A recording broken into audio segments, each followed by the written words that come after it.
Saudara-saudariku terkasih, sudahkah kita memberi senyum hari ini, Minggu 25 Februari 2024, hari Minggu Prapaskah yang kedua. Kita awali permenungan kita dengan tanda kemenangan Kristus dalam nama Bapa dan Putra dan Roh Kudus. Amin. Permenungan kita diambil dari Injil Markus bab 9 ayat 2 sampai 10.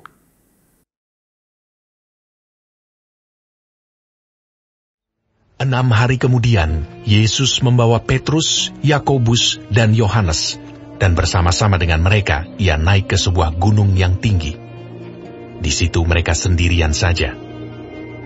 Lalu Yesus berubah rupa di depan mata mereka, dan pakaiannya sangat putih berkilat-kilat. Tidak ada seorang pun di dunia ini yang dapat mengelantang pakaian seperti itu. Maka nampaklah kepada mereka Elia bersama dengan Musa. Keduanya sedang berbicara dengan Yesus. Kata Petrus kepada Yesus, "Rabi, betapa bahagianya kami berada di tempat ini. Baiklah kami dirikan sekarang 3 kemah. 1 untuk engkau, 1 untuk Musa, dan 1 untuk Elia." Ia berkata demikian, sebab tidak tahu apa yang harus dikatakannya, karena mereka sangat ketakutan. Maka datanglah awan menaungi mereka, dan dari dalam awan itu terdengar suara, "Inilah anak yang kukasihi, dengarkanlah dia." Dan sekonyong-konyong waktu mereka memandang sekeliling mereka, mereka tidak melihat seorang pun lagi bersama mereka, kecuali Yesus seorang diri. Pada waktu mereka turun dari gunung itu, Yesus berpesan kepada mereka supaya mereka jangan menceritakan kepada seorang pun apa yang telah mereka lihat itu, sebelum Anak Manusia bangkit dari antara orang mati. Mereka memegang pesan tadi sambil mempersoalkan di antara mereka apa yang dimaksud dengan bangkit dari antara orang mati. Saudaraku terkasih, bacaan Injil yang kita dengarkan hari Minggu ini tentang Yesus yang dimuliakan di atas gunung. Ada pertanyaan bagi banyak orang, mengapa gereja memilih bacaan yang berisikan kegembiraan, sukacita, padahal ini masa Prapaskah, masa ketika kita merenungkan penderitaan Kristus. Bagi saya disinilah letaknya. Gereja ingin mengajak kita untuk memahami bahwa tiada kemuliaan tanpa penderitaan. Atau tidak ada jalan pintas untuk mencapai sukacita, mencapai kegembiraan dan keberhasilan.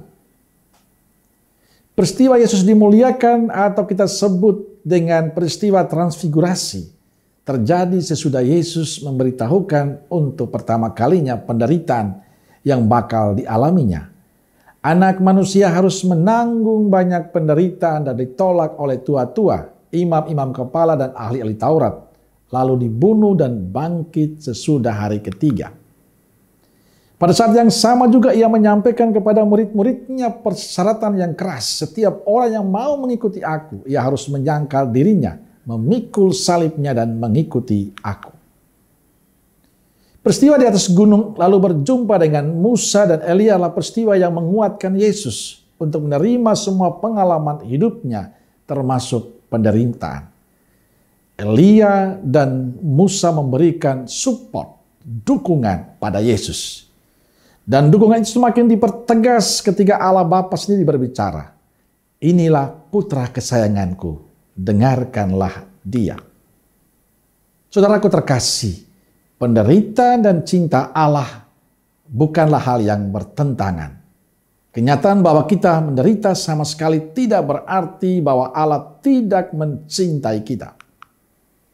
Yesus membuktikan pada kita pada saat dia menderita dan mati di kayu salib, sama sekali tidak menunjukkan bahwa Allah tidak mencintainya.